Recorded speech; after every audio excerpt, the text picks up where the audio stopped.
Landscape mode. If you happen upon this video by chance, then welcome, and if you came here from TikTok, then welcome back.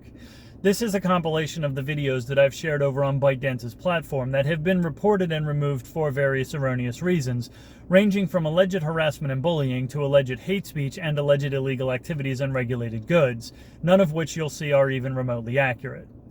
The fact that they've been reported and removed, however, has resulted in my account on that platform, CapWithoutACountry, winding up one strike away from being banned, and my attempts to contact some kind of technical support there in order to get these erroneous community guidelines violations cleared from my account have been answered 8 weeks later by a meaningless form letter that addresses none of my actual concerns.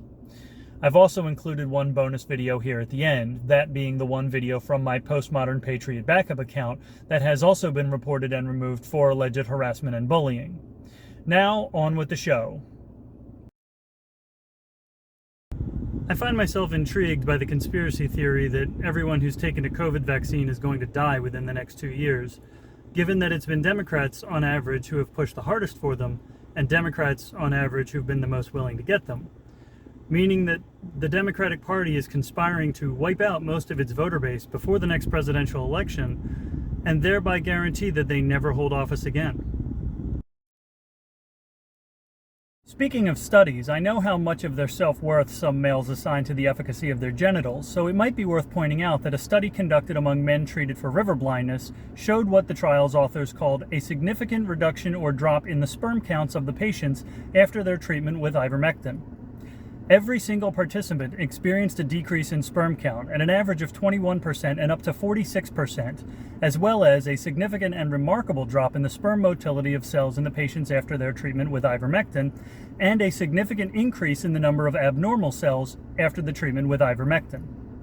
For these reasons, I will no longer be trying to talk anyone out of self-medicating with this antiparasitic. Your body, your choice. It's funny that you should mention this because the criticisms that I make are in response to comments that I receive. So the obvious explanation for why I don't commonly condemn the tenets of Judaism or Islam is the fact that no Jewish or Muslim people are arrogantly stomping their way through my comments making self-righteous proclamations about their beliefs. On the contrary, the most consistently sanctimonious users swinging their second-hand opinions around like a bloody cudgel only ever seem to be those who identify as Christians while behaving in direct contradiction to the actual teachings of their own figurehead. Of course, these same antagonistic belligerents then deliberately mischaracterize skepticism and criticism as mockery so that they can cast themselves in the role of the victim in their own imaginary passion play to satisfy their oppression fetish.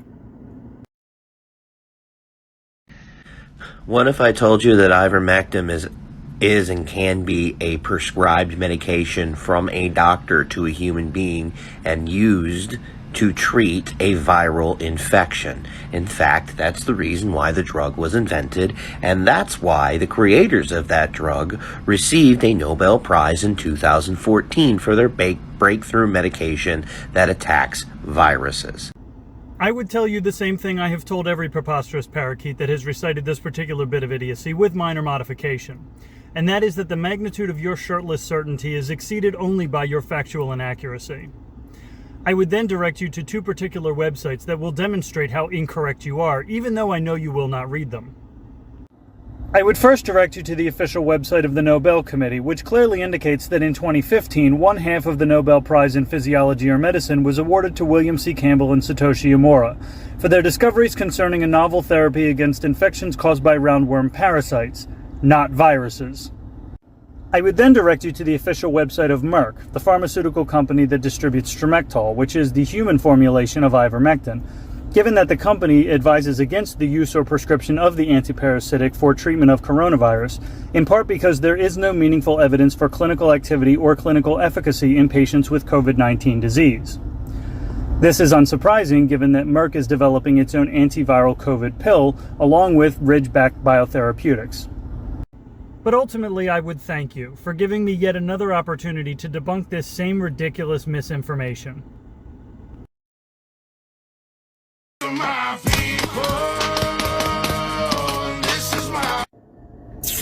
Yeah, I'm going to go ahead and stop you right there, mostly because you left your six spectacularly undefended against Mr. Sentry back there behind you, offering him an unobstructed sightline on the base of your skull until you shot near him at the 4.3 second mark. Now, I don't know if the entirety of your training materials consists of hitting up an Army surplus store and then streaming John Wick and The Matrix back-to-back on a Saturday evening, but I am willing to wager the balance of my 401k that you would not be able to muster the minimum number of points in any of the 3 sections of the United States Marine Corps Physical Fitness Test, let alone passing the Maneuver Under Fire section of the Combat Fitness Test. My guy, if my 9-year-old self survived my 290-pound stepfather and his blindest, drunkest rages, I would pay good money to see how my 41-year-old self would handle a temper tantrum thrown by an overgrown man-child. Now, I get it.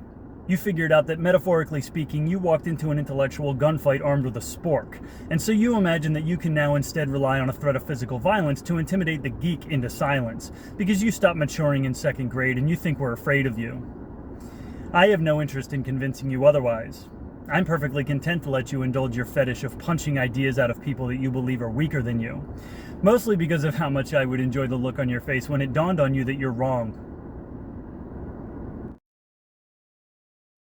I hadn't talked about this yet because it was an ongoing matter, but I think we've reached a point where nothing more is going to be accomplished. After sharing my video titled Foolish Things back on November 21st, I took a 7-day hiatus to back up and catalog all of my content, as well as to conduct a bit of an audit on my analytics. During that time, I attempted to contact this platform's technical support through their online feedback page, and for the next 8 weeks, I submitted the following appeal multiple times per day. Pause to read if you are interested. Shortly after receiving my most recent violation at the beginning of December, I opted out of the Creator Fund as well, and having heard nothing in a month and a half, I also began submitting my appeal through the feedback page in Mandarin. Yesterday, I finally received a response from the TikTok team, which amounted to a form letter literally just repeating what I already knew. I answered that email with the following response, but I truly expect nothing from the platform at this point. Given that the platform hosts over 1 billion users, I do understand their disinclination to pay any personal attention to the concerns of one account, so I am instead taking this opportunity to exercise a degree of caution in my content.